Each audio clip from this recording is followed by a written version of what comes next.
प्रकाशना ग्रंथ से आज का पहला पाठ। अध्याय 11 पद संख्या 19, अध्याय 12 पद संख्या 1 से 6 और 10 तक। स्वर्ग में ईश्वर का मंदिर खुल गया और मंदिर में विधान की मंजूषा दिखाई पड़ी। आकाश में एक महान चिन्ह दिखाई दिया। सूर्य का वस्त्र ओढ़े एक महिला दिखाई पड़ी। उसके पैरों तले चंद्रमा था और उसके सिर पर 12 नक्षत्रों का मुकुट। वह गर्भवती थी और प्रसव वेदना से पीड़ित होकर चिल्लाती थी। तब आकाश में एक अन्य चिन्ह दिखाई पड़ा। लाल रंग का एक बहुत बड़ा पंखदार सांप। उसके 7 सिर थे, 10 सींग थे और हर एक सिर पर एक मुकुट था। उसकी पूंछ ने आकाश के 1/3 तारे बुहार कर पृथ्वी पर फेंक दिए। वह पंखदार सांप प्रसव पीड़ित महिला के सामने खड़ा रहा, जिससे वह नवजात शिशु को निगल जाए।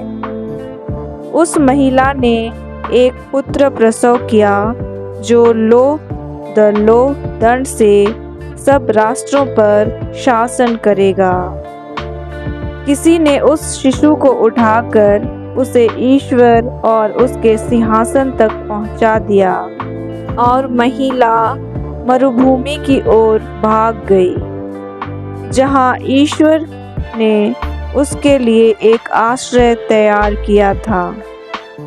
मैंने स्वर्ग में किसी को उच्च स्वर से यह कहते सुना, अब हमारे ईश्वर की विजय, सामर्थ्य तथा राजत्व और उसके मसीह का अधिकार प्रकट हुआ है। प्रभु की वाणी। दूसरा पाठ।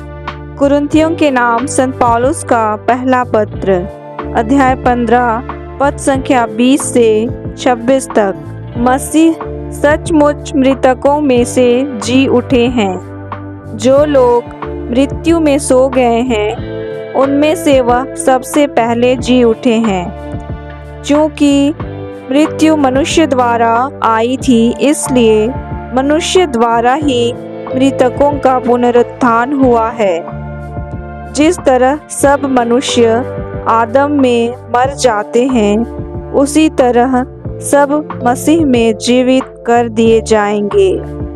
सब अपने क्रम के अनुसार, सबसे पहले मसीह और बाद में उनके पुनरागमन के समय वे जो मसीह के बन गए हैं। जब मसीह बुराई की सब शक्तियों को नष्ट करने के बाद अपना राज्य पिता परमेश्वर को सौंप देंगे, तब अंत आ जाएगा। क्योंकि वह तब तक राज्य करेंगे जब तक वह अपने सब शत्रुओं को अपने पैरों तले न डाल दें। प्रभु की वाणी। जय घोष। Hallelujah, hallelujah. मरियम स्वर्ग में आरोहित कर ली गई है। स्वर्गदूत आनंद मनाते हैं। हालेलुया। सुसमाचार। संत लूकस के अनुसार आज का पवित्र सुसमाचार, अध्याय 1 पद संख्या 39 से 56 तक। मरियम पहाड़ी प्रदेश में यूदा के एक नगर के लिए शीघ्रता से चल पड़ी। उसने जकरियस के घर में प्रवेश कर एलिजाबेत का अभिवादन किया। ज्यों ही एलिजाबेत ने मरियम का अभिवादन सुना, बच्चा उसके गर्भ में उछल पड़ा और एलिजाबेत पवित्र आत्मा से परिपूर्ण हो गई।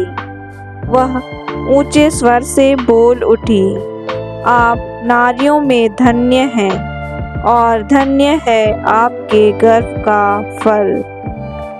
मुझे यह सौभाग्य कैसे प्राप्त हुआ कि मेरे प्रभु की माता मेरे पास आई?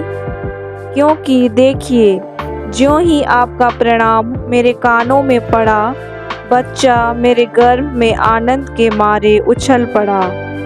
और धन्य है आप जिन्होंने यह विश्वास किया कि प्रभु ने आपसे जो कहा वह पूरा हो जाएगा। तब मरियम बोल उठी, मेरी आत्मा प्रभु का गुणगान करती है।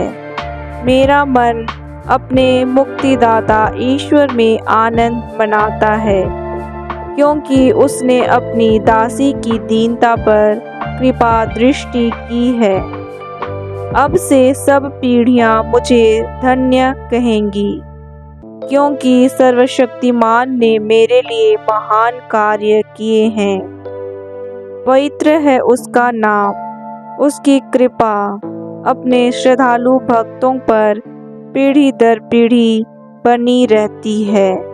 उसने अपना बाहुबल प्रदर्शित किया है, उसने घमंडियों को तितर बितर कर दिया है। उसने शक्तिशालियों को उनके आसनों से गिरा दिया और दीनों को महान बना दिया है। उसने दरिद्रों को संपन्न किया और धनियों को खाली हाथ लौटा दिया है। इब्राहिम और उसके वंश के प्रति अपनी चिरस्थायी दया को स्मरण कर उसने हमारे पूर्वजों के प्रति अपनी प्रतिज्ञा के अनुसार अपने दास इस्राएल की सुध ली है। लगभग 3 महीने एलिजाबेथ के साथ रहकर मरियम अपने घर लौट गई। प्रभु का सुसमाचार। प्रिय भाइयों एवं बहनों, आइए आज के वचनों पर हम मनन चिंतन करें। आज हम माता मरियम के स्वर्ग उद्ग्रहण का पर्व मना रहे हैं। माता मरियम ने पिता ईश्वर की मुक्ति योजना में एक अमूल्य योगदान दिया। उन्होंने ईश्वर के पुत्र की माता बनने का दायित्व पूर्ण कर पिता ईश्वर की इच्छा को निष्ठापूर्वक पूर्ण किया। उन्होंने ईश्वर की योजना को सर्वोपरि स्थान दिया। उनके इस समर्पण के कारण ईश्वर ने उन्हें स्वर्ग राज्य में प्रवेश प्रदान किया। माता मरियम ने ईश्वर के पुत्र बनने के एक चुनौतीपूर्ण कार्य को स्वीकार किया। उन्होंने पवित्र आत्मा के द्वारा गर्भधारण किया। उस समय की यहूदी परंपरा के अनुसार अगर कोई स्त्री विवाह के पहले गर्भवती हो जाए तो ऐसी स्थिति में उस स्त्री को पत्थरों से मार डालने का प्रावधान था। फिर भी माता मरियम ने स्वर्गदूत की बातों पर विश्वास किया। मुश्किल परिस्थिति में भी उन्होंने ईश्वर की आज्ञा का पालन किया एवं मरिया गान के द्वारा ईश्वर का गुणगान किया। माता मरियम ने कहा कि ईश्वर ने उसके लिए महान कार्य किए हैं एवं उसका नाम पवित्र है। माता मरियम ने प्रभु यीशु का भी हर समय साथ दिया। जब उनकी प्राण पीड़ा के दौरान उनके शिष्य छोड़कर चले गए, तब भी माता मरियम ने उनका साथ नहीं छोड़ा। प्रभु यीशु ने अंतिम क्षणों में उन्हें सब ख्रिस्तियों की माता भी बना दिया। इन सब के द्वारा माता मरियम सब ख्रिस्तियों के समक्ष एक आदर्श प्रस्तुत किया कि विपरीत परिस्थिति में भी हमें ईश्वर पर दृढ़ भरोसा रखना चाहिए। उन्होंने शुरू से ईश्वर के वचनों को अपने हृदय में संजोए रखा, इसलिए ईश्वर ने उन्हें स्वर्ग में शरीर सहित उठा लिया, जहां माता मरियम निरंतर सभी के लिए मध्यस्थता करती हैं। और जब माता मरियम ने सुना कि उनकी कुटुंबनी एलिजाबेथ गर्भवती हुई है, तो वह तुरंत उनके घर जाती हैं उनकी सेवा शुश्रूषा करने के लिए। आज हमें माता मरियम से सीख लेना है कि हमें भी एक दूसरे की सेवा के लिए हमेशा तत्पर रहना चाहिए।